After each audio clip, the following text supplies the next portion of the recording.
नमस्कार दोस्तों, कैसे हैं आप सब। हम शिव पुराण का पाठ को कंटिन्यू रखते हुए आज पढ़ेंगे विद्येश्वर संहिता का 12वां अध्याय, मोक्षदायक पुण्य क्षेत्रों का वर्णन।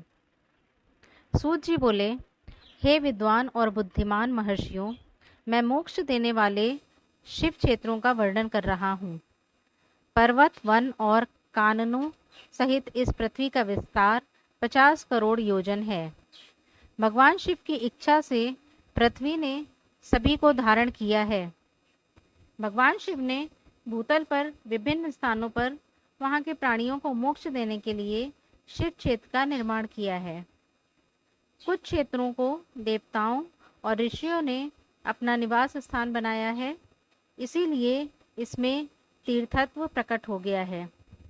बहुत से तीर्थ ऐसे हैं जो स्वयं प्रकट हुए हैं।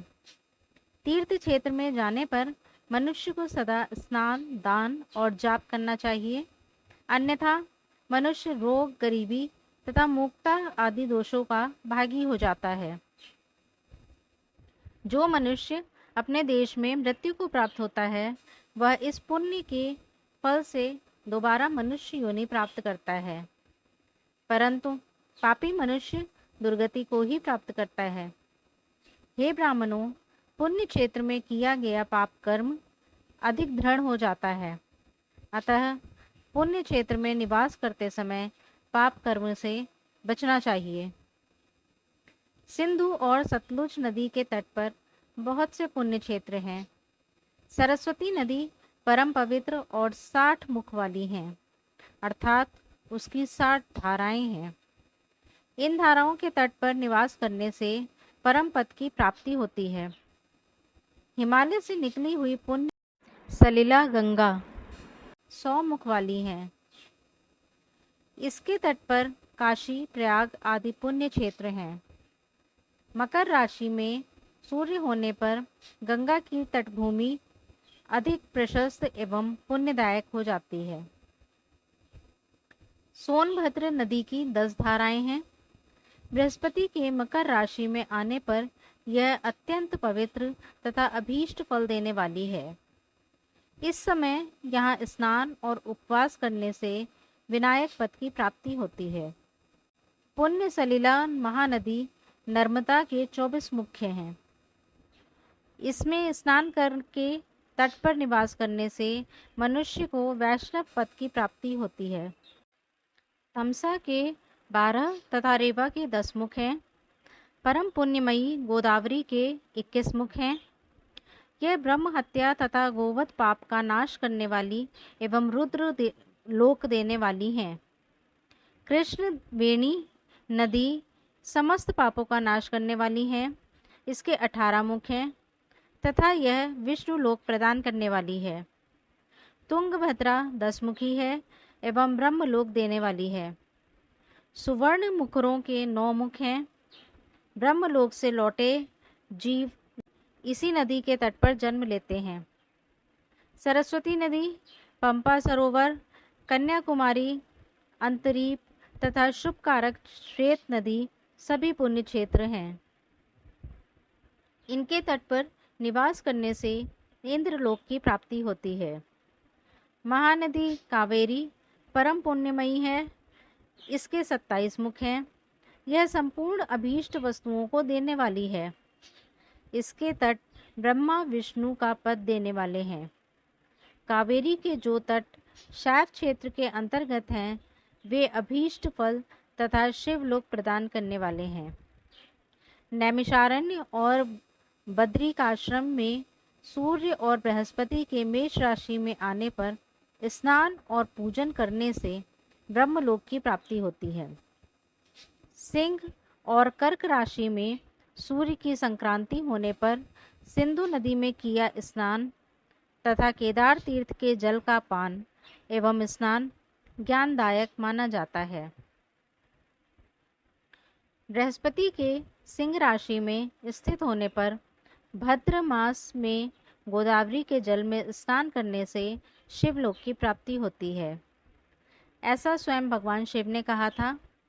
सूर्य और बृहस्पति के कन्या राशि में स्थित होने पर यमुना और सोनभद्र में स्नान से धर्मराज और गणेश लोक में महान भोग की प्राप्ति होती है। ऐसे महर्षियों की मान्यता है, सूर्य और बृहस्पति के तुलना राशि में होने पर कावेरी नदी में स्नान करने से भगवान विष्णु के वचन की महिमा से अभीष्ट फल की प्राप्ति होती है। मार्गशीर्ष माह में सूर्य और बृहस्पति के वृश्चिक राशि में आने पर नर्मदा में स्नान करने से विष्णु पद की प्राप्ति होती है। सूर्य और बृहस्पति के धनु राशि में होने पर सुवर्णमुखी नदी में किया स्नान शिवलोक प्रदान करने वाला है।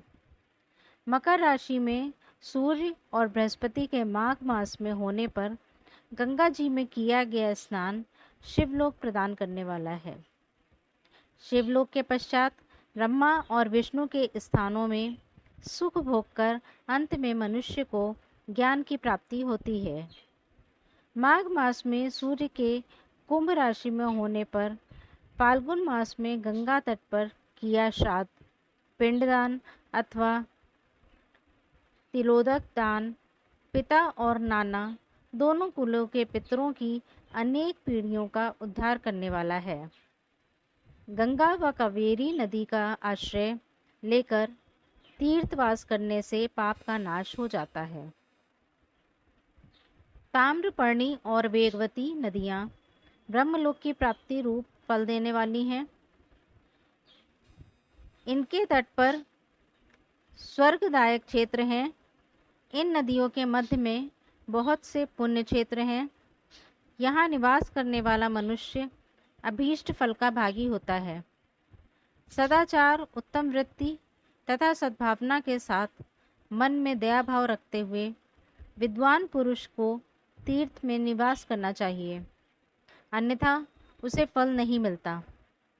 पुण्य क्षेत्र में जीवन बिताने का निश्चय करने पर तथा वास करने पर पहले का सारा पाप तत्काल नष्ट हो जाएगा, क्योंकि पुण्य को ऐश्वर्यदायक कहा जाता है। हे ब्राह्मणों, तीर्थों में वास करने पर उत्पन्न पुण्य कायिक, वाचिक और मानसिक सभी पापों का नाश कर देता है। तीर्थ में किया मानसिक पाप कई कल्पों तक पीछा नहीं छोड़ता। यह केवल ध्यान से नष्ट होता है। वाचिक पाप जाप से तथा कायिक पाप शरीर को सुखाने जैसे कठोर तप से नष्ट होता है। अतः सुख चाहने वाले पुरुष को देवताओं की पूजा करते हुए और ब्राह्मणों को दान देते हुए पाप से बचकर ही तीर्थ में निवास करना चाहिए। तो दोस्तों, हम यहाँ पे 12वें अध्याय की समाप्ति करेंगे और 13वां अध्याय हम कल पढ़ेंगे। यहाँ तक मेरा साथ देने के लिए धन्यवाद। और अभी तक अगर आपने चैनल को नहीं सब्सक्राइब किया है तो प्लीज़ सब्सक्राइब करें और बेल आइकन को दबा दें, जिससे आपको सबसे पहले नया वीडियो मिल जाए। हर हर महादेव।